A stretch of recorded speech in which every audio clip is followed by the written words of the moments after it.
case of chain passing. On the overlap. Brazil will score. Dummies and goes. Tyrone Roberts. That is his specialty.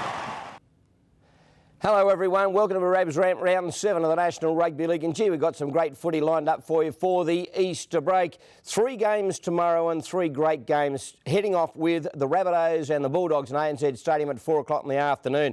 This should be an absolute ripper. The Rabbs'S have found some form. The Bulldogs second on the competition with the best for and against in the league at the moment.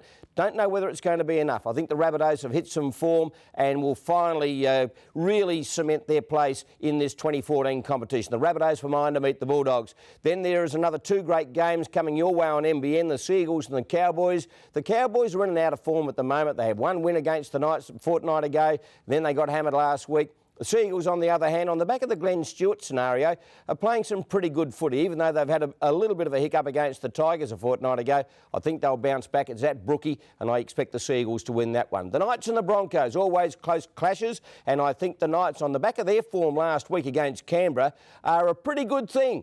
Bit hard to say that they're a good thing against the Broncos. The Broncos always play well in Newcastle, but I think the Knights will get the chocolates. The Dragons and the Warriors. Now, what about this one? The Dragons, unfortunately, got a loss on Monday night in controversial circumstances. The Warriors beaten by the Bulldogs by a field goal from Trent Hodgkinson. They were a little bit stiff too. They've only ever clashed at Jubilee Oval once, and the Warriors won that clash. But I think on the back of what happened on Monday night, the Dragons will be fired up, and I expect the Dragons to beat the Warriors. The Sharks and the Roosters have dropped their last 3 and not playing anywhere near what they did last year. But I think at some stage they're going to snap out of their lethargic ways, and I think this could be the weekend against the Sharks. The Roosters are too good a side. They've got too many great players to be where they are at the moment. I think the Roosters will bounce back.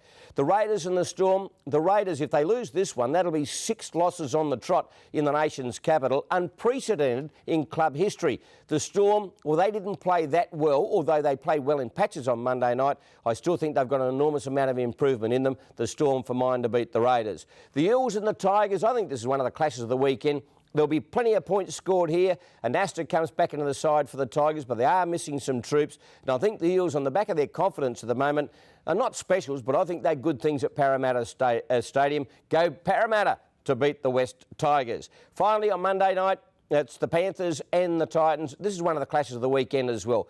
Titans on top of the table. There's not too many times you have a team that has a negative for and against leading the comp. Well, the Titans are doing that at the moment, and they're playing with a great deal of confidence. The Panthers, on the other hand, are in and out of form, but it's at the foot of the mountains. It's on their own home turf, and I think Penrith will beat the Titans. Enjoy your footy this weekend. Plenty of Easter action. Enjoy Easter Sunday. Stay safe. Spoil the kids and enjoy your footy.